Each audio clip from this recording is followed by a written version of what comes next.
This week on football, City win the Community Shield.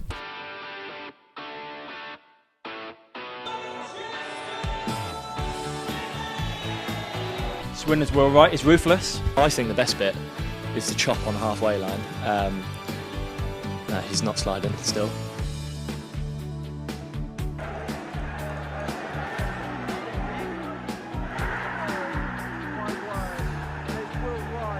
Josh Madger bags a bagful for the baggies.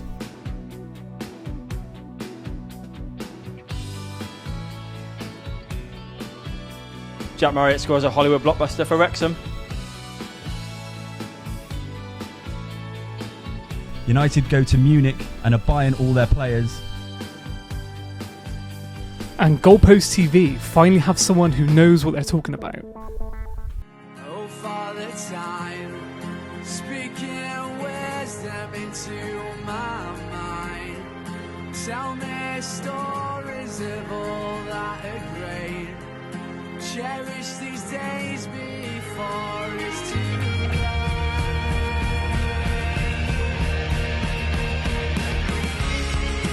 If you could turn around yourself.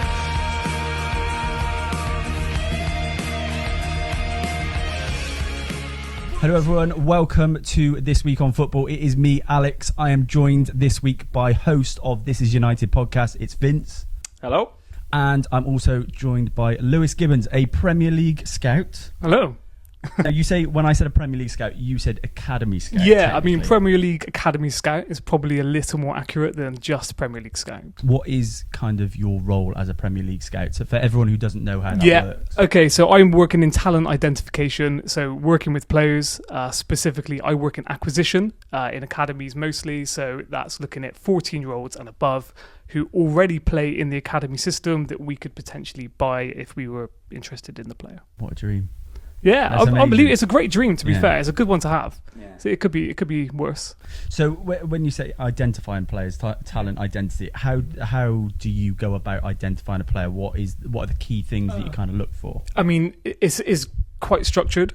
Okay, so in terms of how I would go about looking at a player, coverage is the first and foremost thing, because you need to be smart about your network. You need to be smart about who you know is going to be playing where. Obviously, if you think about not just in the academy context, but across every player, Sundays, all that sort of stuff, there are so many players. You've got to be thinking about who you're going to pick, where you're going to go, and that's how the process begins before you even get out. So even if before you're actually there trying to find a player, you have to find how to find a player. Yeah, exactly. Yeah, it's kind of strange. I mean, with me in academies, it's a little bit more streamlined because I will have a cluster of clubs in the Southwest. So I operate in the Southwest for Southampton.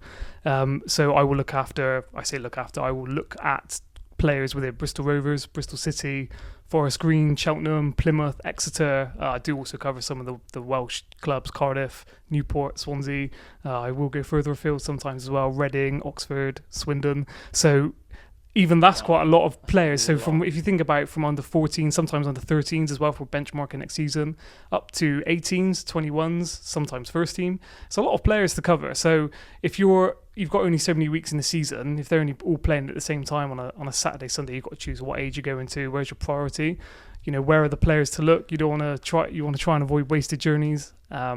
But even before Southampton, I was at Birmingham, and I was doing grassroots as well, which is everybody, so not just the boys in academies. You've then got to think, who's my network? How do I know where to go? Who should I watch? So yeah, you've got to know how to. So it's difficult even getting to the point of finding a player on the football pitch. Yeah. So when it comes to you're on the pitch, you're kind of stood there watching. How do you go about spotting a player? Yeah, so I kind of have this player tunnel vision. I don't know how else to explain it. I will kind of watch a game, and if there's someone I like, I just know. It sounds really strange. It's instinct. Yeah, it certainly is. I mean, obviously, I then have to back that up with rationale. Yeah. Why is this player good? But I kind of had this tunnel vision. I try and avoid, because again, you'll get this in the scouting world. You get a lot of hype. You get people who have big social media accounts and they're big names. You go to a game and you kind of got this thing built up in your mind already, or other scouts, that other clubs might be interested. I try and block all of that out and try and not be a yes man Yeah. and not believe the hype, because you kind of get this confirmation bias otherwise. And so you just try and go out, and I try and not know the names of the players before you go. I mean, with under 18s, you get team sheets when you go to games. But obviously, because of safeguarding, when you get younger lads, you don't go to a game and get all their names, first names, last names, shirt number. So I like going to a game not knowing who anybody is. That's a great idea. Yeah. You know, like I said, then it's like they're cool to me. Do you know what I mean? I can see. Figure out who they are from Yeah, that point. absolutely. Yeah. I don't support a Premier League team, but I do follow it religiously. Okay. So, and when you're like kind of so when you're debating football with your mates and other people, do you find it difficult? Because when we talk about Man United, we disagree on a lot of stuff, but we'll agree on a lot of other things. But can you tell when you're speaking to someone that they know even an ounce of what they're talking about? Absolutely. To be honest, it's not uncommon either, because football's a game of opinion, so no one's wrong, but some people are. No, but That man behind the camera, always. What? I was zoned out then. What did you say? Yeah, no. You.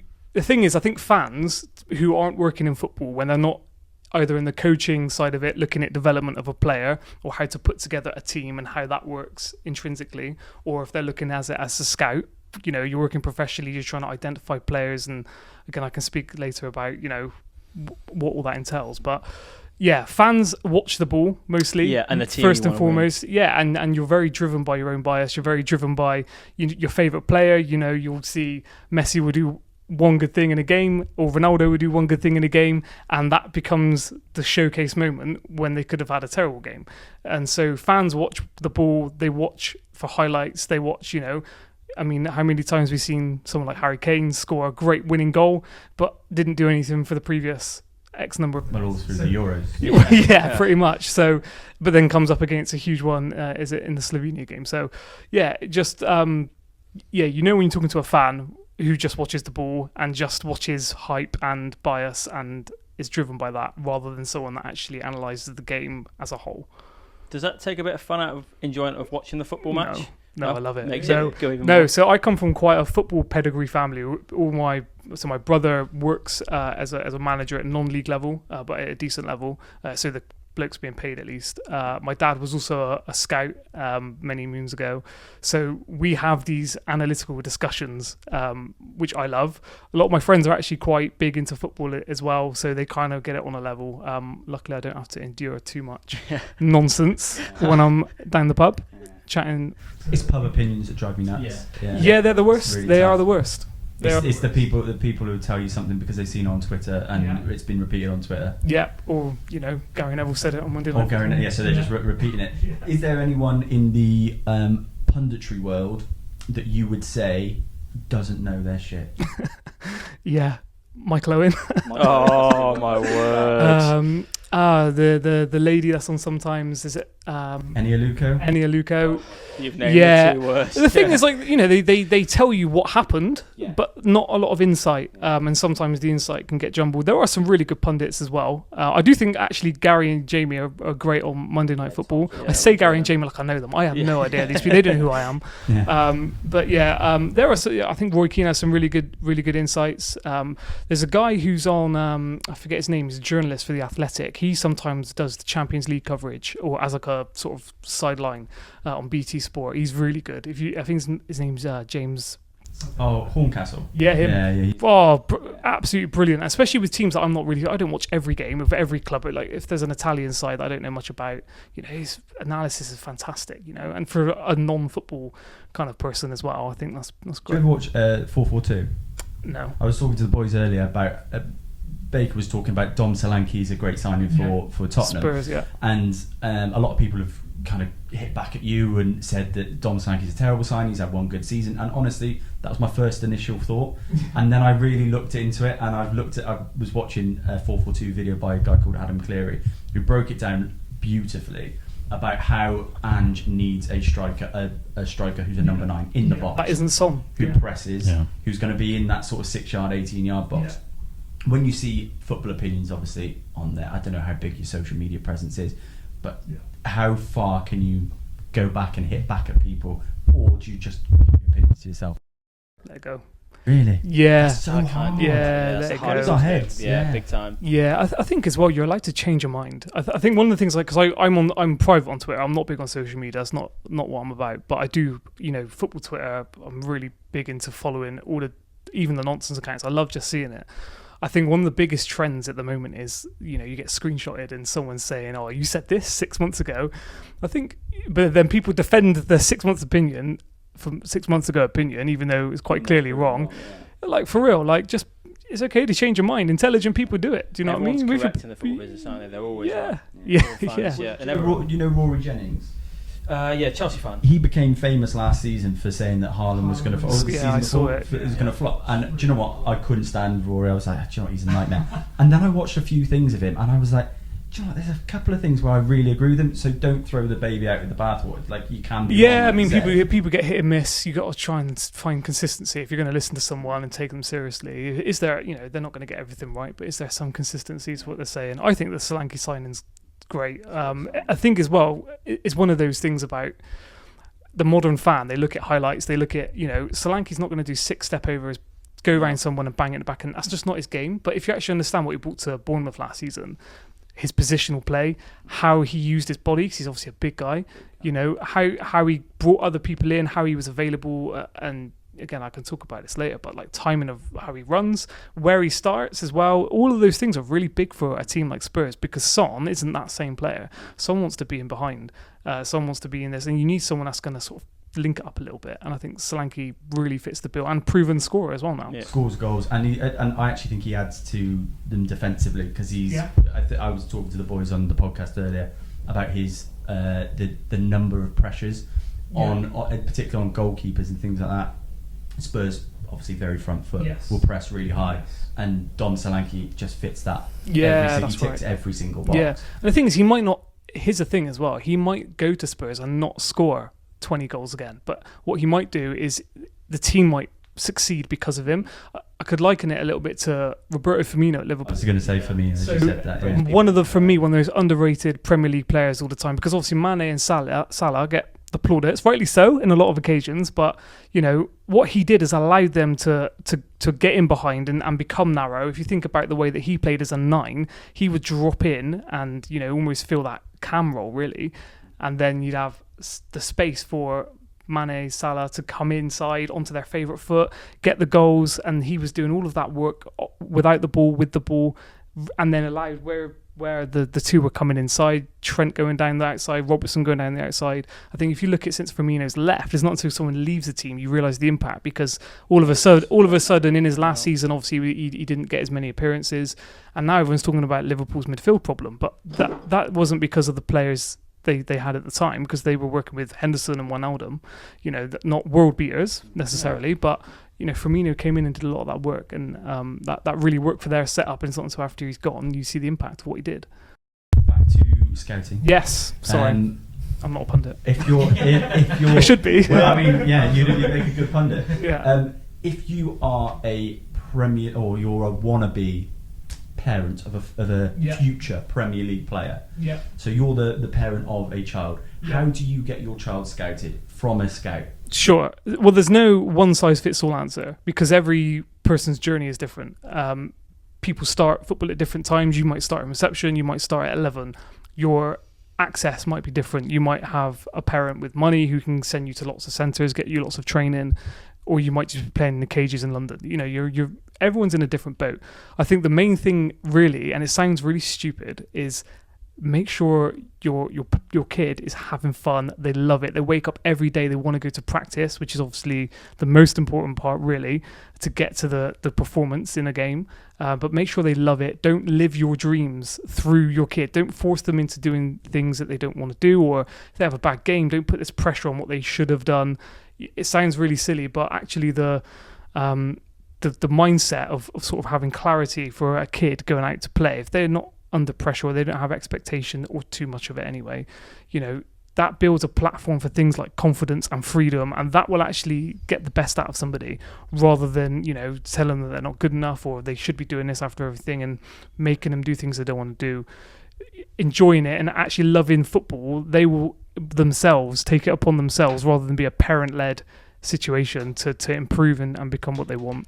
I think sometimes as well, when you hear the word "let your kid have fun," or they mistake it for just like a washy kind of. It's not that. If you've got a competitive kid, they don't want to go out and lose every week. So you put them in a competitive environment. That's them having fun. That's them enjoying it. But it's about you as a parent, I think, deciding how you can nurture that and get them into the right places with the right people, which is also important because different coaching styles have different impacts on different players and their learning styles. And that's the number one, I would say, is how can I get my kid at a level where he could be scouted to the Premier League, to Championship, League One, League Two, any club.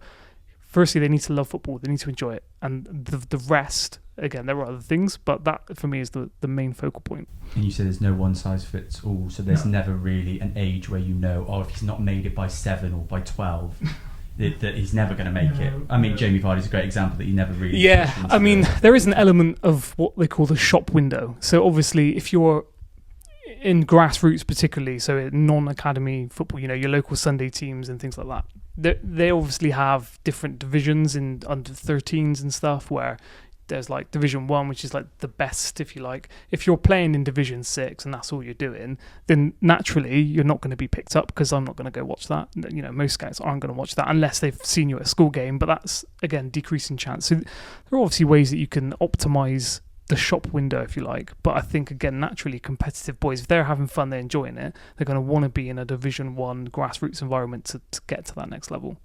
What would you say for children or kids or young aspiring professionals are the biggest obstacles, the biggest hurdles, whether it's mentally or physically, or focusing on other people is probably, because again, I've been involved with working with kids for 10 years, at all levels, boys who are now in academies, boys who've now got pros, like Chelsea, all the way down to people just learning the game.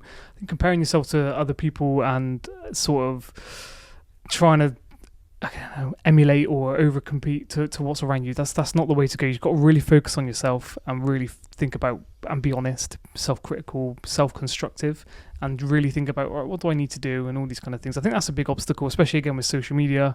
And you see Jose Grimwade, or whoever the young lad is at Chelsea that you see on Instagram all the time. You compare yourself to that. It's just not the same. You have to focus on what you're doing. That's a huge obstacle, I think. Again, and it's intrinsic. It's nothing to do with anything else, it's yourself. But even with kids, you'd be surprised how much they get wrapped up in all that nonsense, the playground, trash talk. Sorry, I sounded very American there, didn't I? Trash talk. Yeah. Like social media, everything's all Americanized now, isn't it? Well, it certainly is. But so we were talking earlier, me and Vince, and we were saying, what sort of players have you got to that level? And well, I mean, that must be a proud feeling. Yeah, and unbelievable. Have you got anyone that you? Yeah, I mean, I can. About? Yeah, I mean, loads. So I'll give you so Caden Wilson, who's currently at Chelsea, he would just be leaving the 18s. He might have done. I don't know. Possibly, he would have been playing for the 21s. Yeah. So he's centre half. He was with me since the age of 8. Kid turned up in the sports hall at City Academy in Bristol, in his big grey jogging bottoms, and he came with a friend. Actually, he came by chance, but this kid just sort of walked onto the court, and at the time I was only a young guy. I must have been 20 years old. He was only 8, whatever, and he sort of comes in and he's a tall kid, and all of a sudden I didn't know who he was. He just came with his mate, and I was sort of hosting a session for players who weren't in my main team, but they were like, because I didn't want to turn people away, so I had 2 separate sessions. This kid just came in and just tore it up, and he hadn't even been coached before. And yeah, he was really good. And then we ended up in a situation many years later where he got to Chelsea, which was excellent. Yeah, that's a great feeling. That. Yeah, I mean, he's got quite a tall family. I remember one time we had like a sit down thing with like parents or family members, like a little review, but also like a sign on, like, hey, you're coming back next season. He had a cousin who's a bit older, probably nearly my age, big 6'5" guy. And he was like, nah, he's not going to be playing football. He's going to be a basketball player. I was like, oh, okay, I don't think so. We'll see. And then, it just happened for him. Football so fast because of his size and his ability was ridiculous. So, Caden was one. I did a lot of work with Caden. And then there was another guy who's now at Birmingham. He will also be under 21s next season, called Alvaro Ruiz Ruente. If I'm saying that right, Alvaro, sorry, mate. But yeah, he's again another one I had from young. His family are from Cuba. Again, really nice family, same as Caden. But he came through. and we got him to Birmingham again. At the time, I facilitated that because I was working there. There's a lad at the moment in the under 21s at Bristol City, Raekwon Nelson. He's been on the bench a few times for the first team.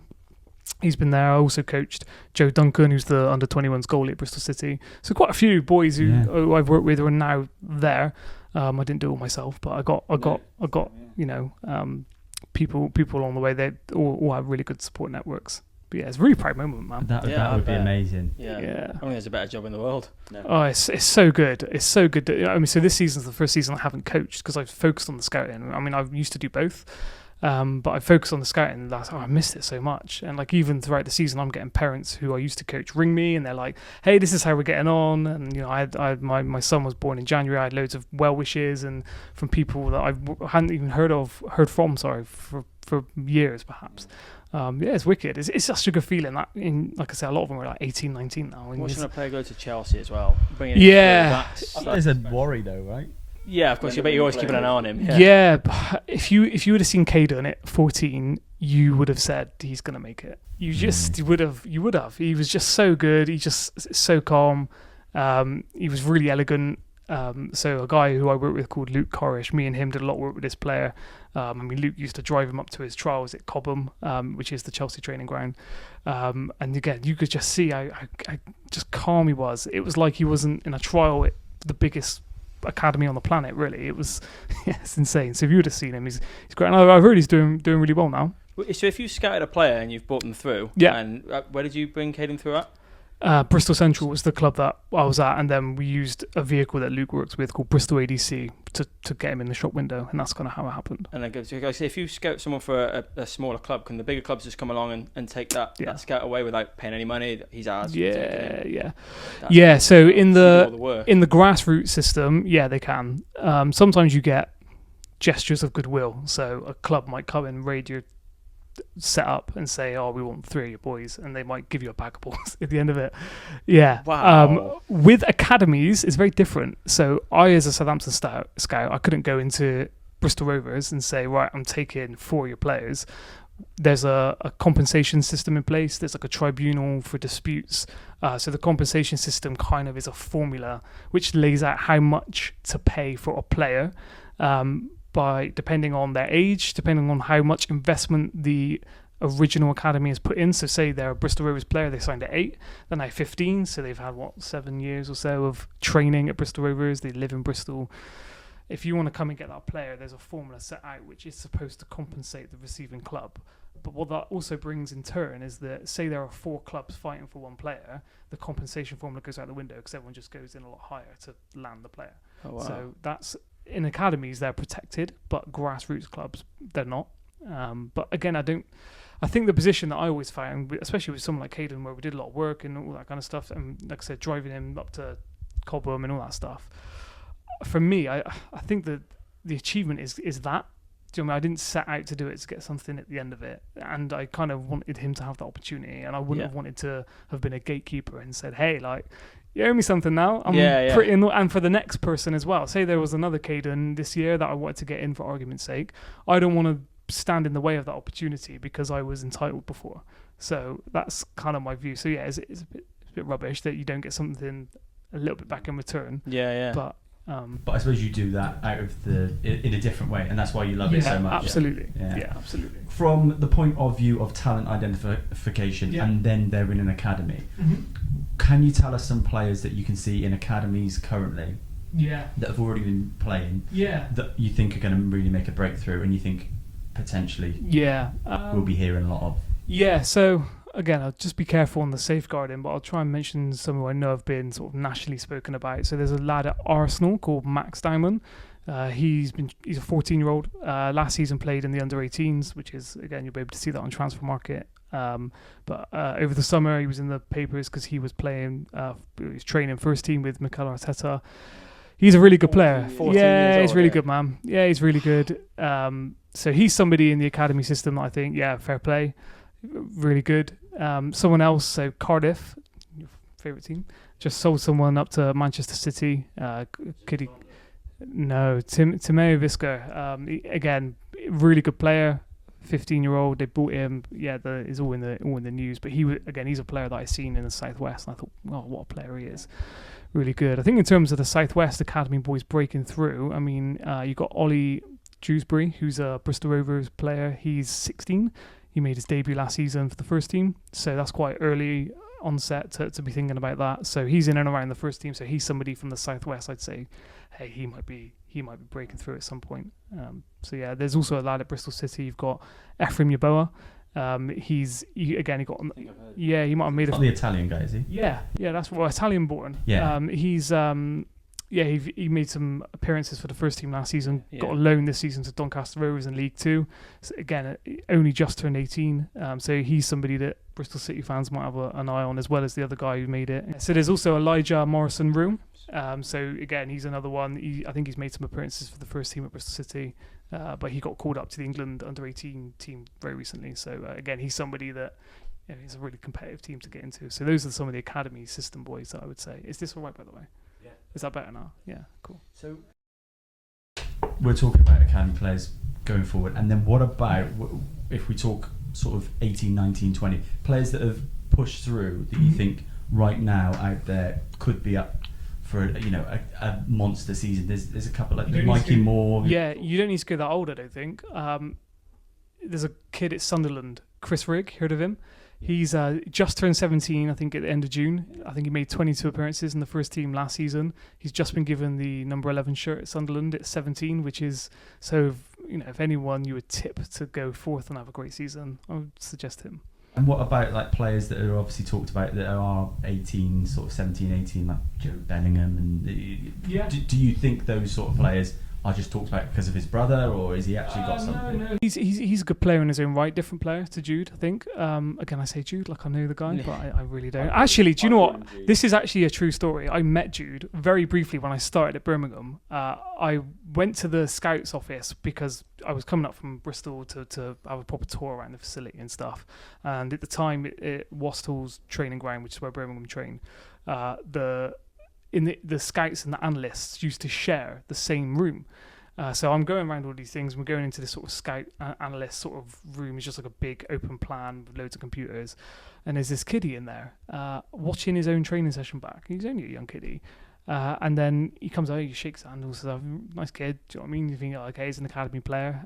And then my boss at the time, as he sort of walks out, went, yeah, that's the best player in England right now. And I was like, really? Here? But yeah, and then it turned out it was him. So yeah. They knew, didn't they? They knew. I mean, when you watched him, I don't know about you, when he was 16 at Birmingham, you could tell. And even before he went, obviously, ever went to Dortmund, Man United were looking at him, and there was a lot of hype about him. Yeah. But you could see that it's more. I didn't see it from a football point of view, just a football point of view. It was his temperament, and that's what is so impressive. You hear the phrase "mentality monster" banded around a lot, and he is the definition of it. Yeah. He really. I mean, it can Jurgen Klopp coined it, didn't he? Mentality monsters. Really? Yeah. Well, there we go. I mean, a mentality monster for Jude, for example. Like you say, temperament, but just the calmness, attitude, work rate, desire. He never believed he'd made it before he did. Do you know what I mean? He worked really hard, even at Dortmund, even Real Madrid. I mean, his debut season, top scorer for them. It's just really, really impressive. And the way he carries himself, the way he wants to apply himself. He's not interested in all the madness, even though I guess that might come. He's still a young guy, but for me, mentality monster is that someone who's calm on the pitch, someone who understands how to fit into a team and how to apply their talent to that. If we talk controversy, I want to know from a Premier League scout, academy scout. I want to know from your point of view, who are players currently that people rate and you are sick to death of people saying that they're class and they're not? Okay. Dig some people out. Ruin your reputation. Yeah. Very difficult one. Harry Kane at the moment. Again, I'm not his biggest fan. I think he's done well for many moons, but whether over the summer he was carrying an injury with the England national team, I thought he was really poor.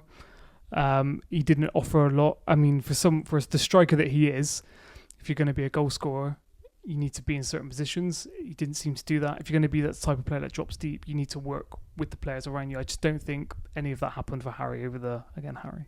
Like, I know him. Harry Kane over the summer. And again, it had a great goal scoring season. But I'm not sure. I'm not sure he's the player that everyone says he is. So, you know, that's going to break him. Yeah, Number one fan. I am Harry Kane. I have Harry Kane's bedroom covers. What do you call them? Bed sheets. Yeah, love that. Do you actually? No, I mean, genuinely, look, from my point of view, Harry Kane, I've always loved him from an all-round point of view. Yeah. Technical ability on the ball, can do everything with the ball as well, and just one of the most clinical finishers that is around. Yeah. I understand in the Euros we struggled with him in the Euros. He was poo. But you're right, it probably was an injury, but he wasn't in the positions that he needs to be as a central striker. I think as well, I mean, people say he wasn't getting service, but he really was. If you look at the times the ball came near him, he lost it. He wasn't sharp. I mean, like you say, it might be fitness, it might be because he came back late, hadn't played for a long time before because of an injury he picked up, might have still been carrying it. But whenever he was in and around the play, he didn't offer anything. And when you've got other people who are in form, who look like Watkins when he came on, got the winner. Unbelievable. Yeah, great goal. Someone like that clearly isn't a better player at the moment, at least, than Harry Kane, and probably won't be over the course of his career, and will not have look back and say he's had as a good career as Harry Kane did. But again, I think this has always been the problem with England. You don't play your in-form players. You know, we've got the best right back in the world, and he's our fourth best right back, fourth choice right back. It's just really insane. And I suppose from that side of you, I'll switch it. Who are the players that people don't rate that you are just like, this guy is unbelievable? Why can't people see it? I don't know in the current game. From the past, I can say players like Moussa Dembele was one of them. I think.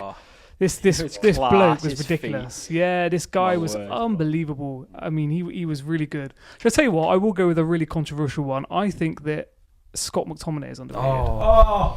We can be friends. I was going to ask you this. I'm going to tell you why. Let me tell you why. And I'm going to make a weird comparison. It's not a like for like. Do you remember Darren Fletcher, who played many years ago for Man United? Okay, not the most technical player, but shall I tell you what Scott McTominay does? He goes out. He does his best every game. He gives 100%. I know that's not enough in his own. He's not a bad player. You know, he's been a great player for Scotland. He's really stepped into the shoes. He scores goals for them. He's done the same for United. For United as well, he's a body. He's physical. He wins the ball. He tries to play easy. He's one of these players you're not going to love because he doesn't have the highlight reels that go with today's age. But actually, he would have. I could tell you now, if he was in the Fergie era, he would have been there like Fletcher was. That's why I make the comparison, because he's a player that in rotation helps a squad like Man United. He's never going to be their best player. He's not going to be an 85 plus rated on FIFA. No. It's fine. We can deal with that. Do you not find he hides? So like when I watch Scott and I sit and I watch him playing, he'll hide behind players to not receive the ball. He doesn't want the ball into his feet, and if it comes into him very quickly, he cannot deal with the pressure. Yeah, he struggles. Well, that's probably why. So again, people think that in the game, because I see this with Declan Rice as well for England, people think that in the game people do that deliberately, they hide. But that's not always the case. Ten Hag especially, I wouldn't believe it to be Scott's decision to be hiding, if you like, behind players. They will have patterns. So from a goal kick, the trigger will be Onana's feet, right? As soon as that happens, they will have a way they want to play. They will know, right, it's going to go this way. There's going to be coordinated movements for where they want the space to be, which players they want on the ball. Now, if McTominay was meant to be on the ball, he'd be on it. He's a pro. He's a Prem pro. He would drop in 4 yards and make that. If that was what he was told, that's what he would do. So the fact that he doesn't, it's probably because Man United historically over the last 4 or 5 seasons have been known to be given easy goals away, have been weak in the middle of the park. So they're not going to play through the middle for a player who was also part of that phase of their history to, you know, if that was what happened, if that makes sense. So they're going to play wide. They're going to try and go through maybe Dallo. They probably might try and hit Rashford on, you know, get that space in behind. They're not going to come in. He's not Rodri. I'm not telling you he's Rodri. He's not going to come in and play through like that. But I don't think he would hide because he's like, I don't want the ball. But that's where Cobby is so different. Cobby will take the ball and he will receive it with his back to goal. And also, it's about playing to strengths. You know, it's about playing to strengths. He's not going to play it to Scott under the pressure of 3 players. When you say playing to strengths, his strength isn't a centre midfielder. Putting him as a holding midfielder where we play him is clearly a million miles from his strengths. I don't think that's the best. I think he can tackle. I think he can run. I think he can pass. I know you don't think he can pass. Score goals, obviously. I think he's a box to box. Yeah, he's box to box. If that's how you're gonna. Yeah, I think as well. I think he's brilliant. I love Scott McTominay. He's someone that can arrive late in the box, pick something up. He can defend, especially if you think about Man United's situation. You know, against most teams in the Prem, they're probably going to be possession dominant. You know, how much do you need somebody that's just going to sit and have to defend all the time? You need someone that's kind of going to be everywhere, being a body, like an enabler, if you like. That's probably the best way to label him. Yeah. That's upset you. Yeah, you've upset both of us today. You can't stand. He was, honestly, we come out of Wembley. He was fucking Scott McTominay. He's done my head in, and you lost your head. It's just the basics he does a lot wrong. That's what frustrates me. I'm not saying. Yeah, sure. I'm not saying he's not a bad player. Obviously, I'm not saying he's the best player in the world by any stretch. But I do think that if your question is who's underrated, I would say he's one of. And I think I'd agree in the sense if you stick him in a Palace or a West Ham, I think he's one of the better players. Yeah. I think it's phenomenal if you're playing in a team like that. Would he get in over Adam Wharton? That's the question. He's good. Probably not. He's good. He's good.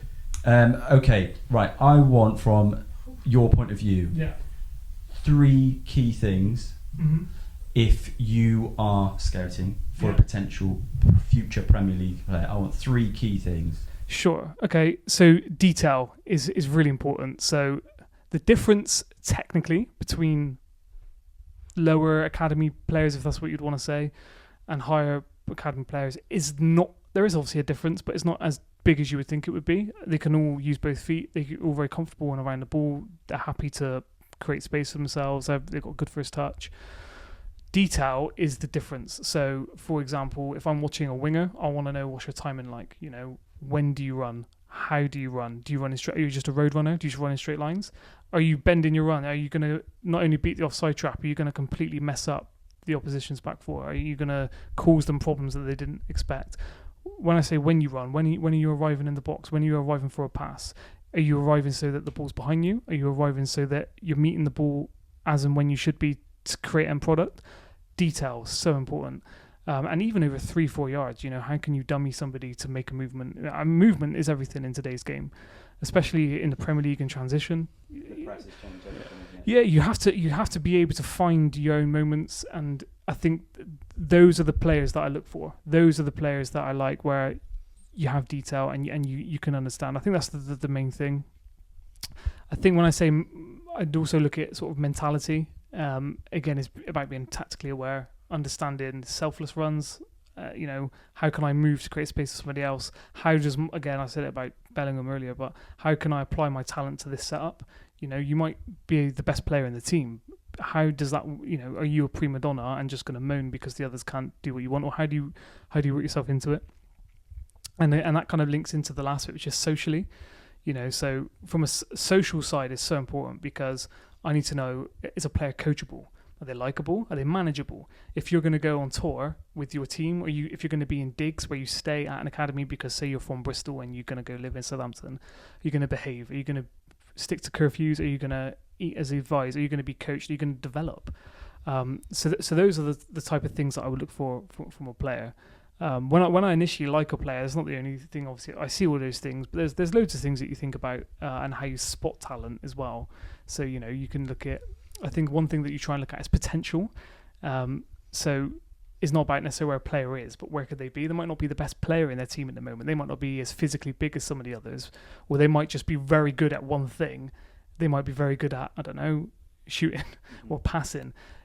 Do they look like they could have other elements of their game? Do they have pace that they don't know how to use yet? They might be okay, but they've got lots of pace. They've got great 1v1 ability. They're very confident. They find the right spaces, but they don't know how to get that end product yet. Do I think that could be coached? Could they overtake the rest of what they've got in this team at the moment? You kind of try and look a little bit ahead and see where could they be? What could they look like in, you know, with the right development, with the right, and obviously that's the hardest thing to try and see. Yeah, predict in the future. Yeah, because some players, again, it sounds really stupid. Some players do peak around 14. The best players in the academy system at 13 might not be the same at 16 or 18. So, you know, things change. You know, and obviously they have their own social lives, their own family lives. There's a lot of factors in. I said earlier about when, you know, how do I get my kids scouted? Well, put them in a mindset where they're going to love it. having that clarity of mind is the best platform to go and perform. And some people they can't get away from it. Not everyone has a perfect home life or perfect school life or whatever it is. So yeah, just lots of things socially to look at as well. And the thing is as well, because it's so competitive, if there's two players, there's one from London, there's one from Birmingham, and the one in London, he's a really good talent. We think he could be good, but we've only got space for one, and the boy in Birmingham is getting better grades than him. He's better in school.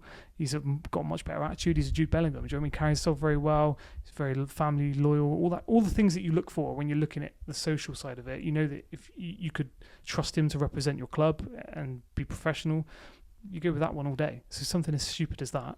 That's madness. You're not just necessarily the best player there and then. No, because the social side of it. I mean, obviously, as sports science and sports psychology has grown in the last 10 years in the Premier League, the psychology, the social element is so important. It's probably one of the most important bits, and probably has been one of the most overlooked bits as well.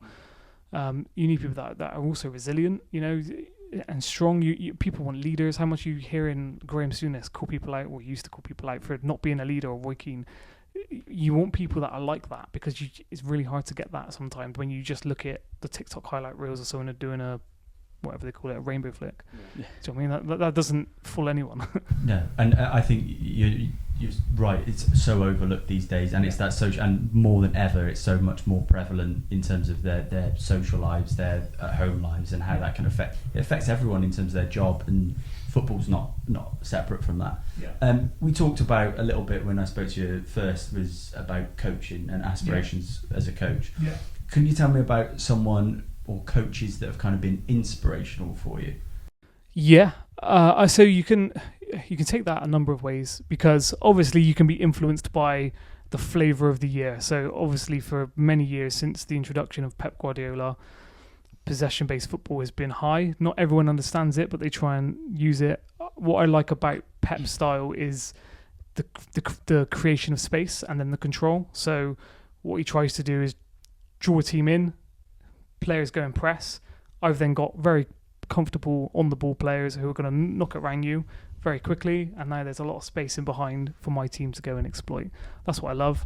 Or if we have to do a slow progression, it's about control. If you look at the way he creates overloads with his positional play, that's what I like, and even Mourinho to some extent is about control without the ball, just because he doesn't have, I guess, fluid attacking teams.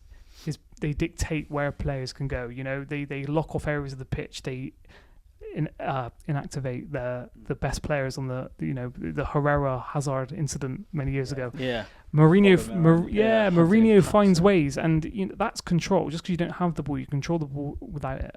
Control the game without the ball. So, yeah, that I think probably the flavour at the moment of possession base. I buy into it.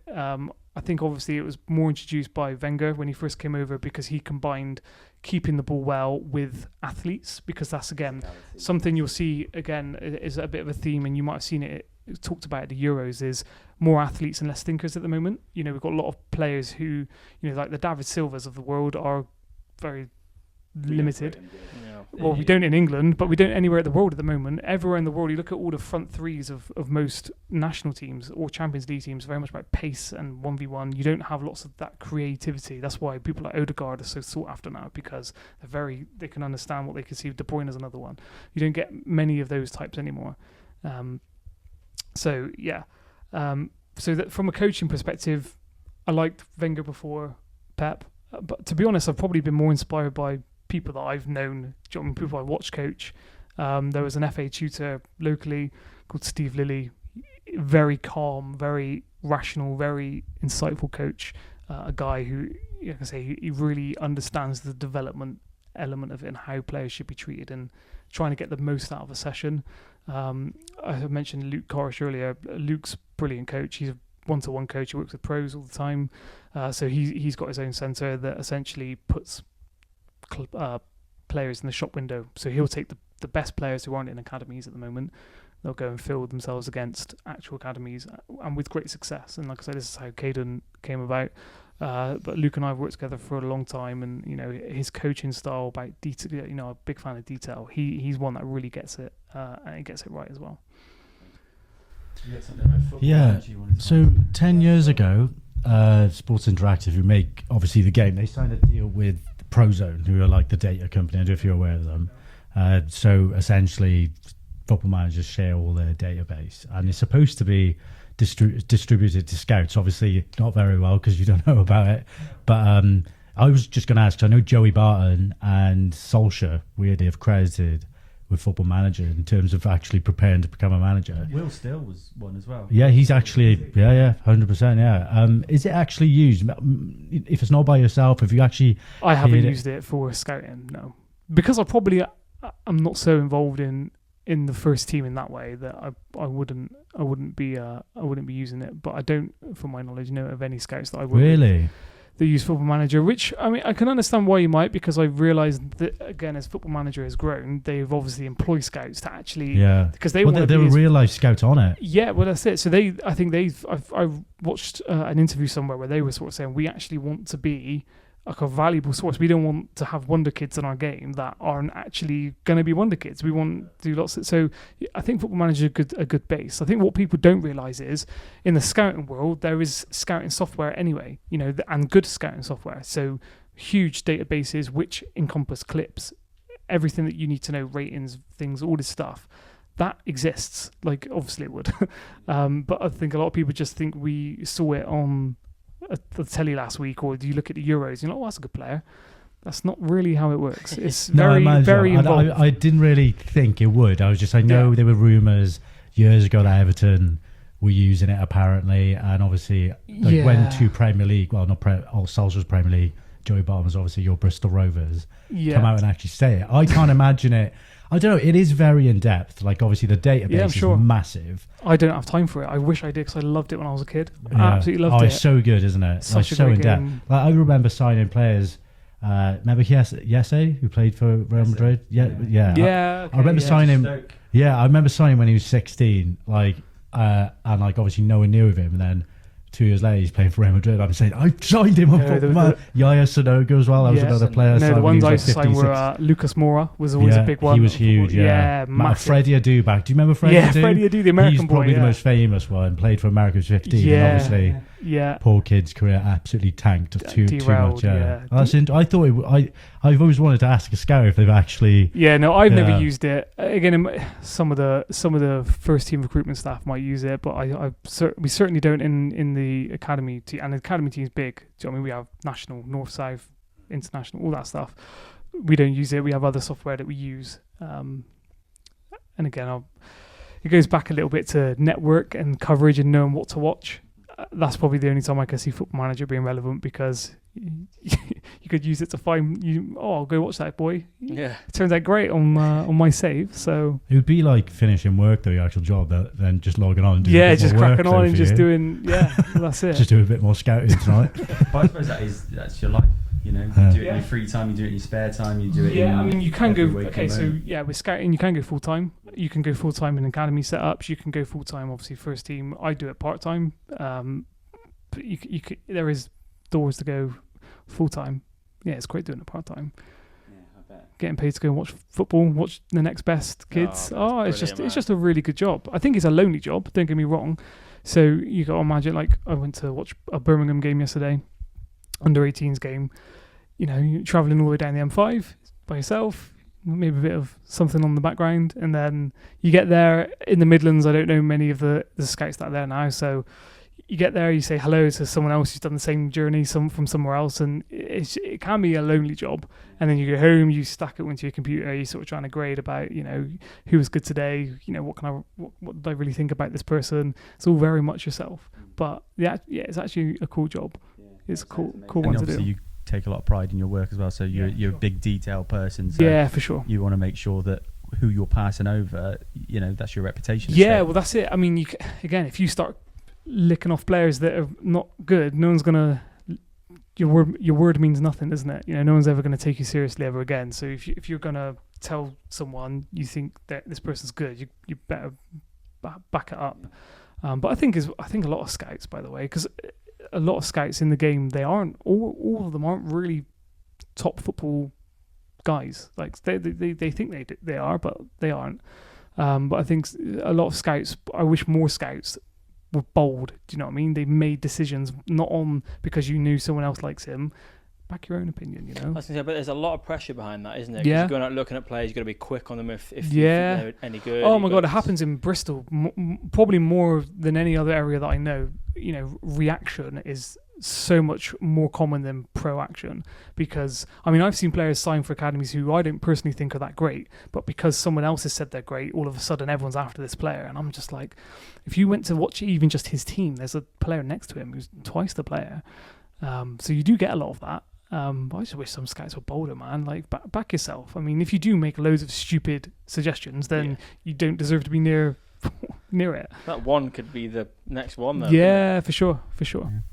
Cool. Right. Well, I think we'll wrap it up there. I have got a weekend treble, which I'll do at the end of the podcast. Just want to say thank you to Vince for joining us today. You are dripping. I am dripping. It's 28 degrees in here. Lewis, absolute pleasure having you on. Thank you so much, for having mate. me on, guys. Guys, we're going to be back next week, next Wednesday, and every Wednesday for the rest of the season. So make sure you stay tuned with us. Thank you. Goodbye. Speaking wisdom into my mind. Tell me stories of all that are great. Cherish these days before it's too late.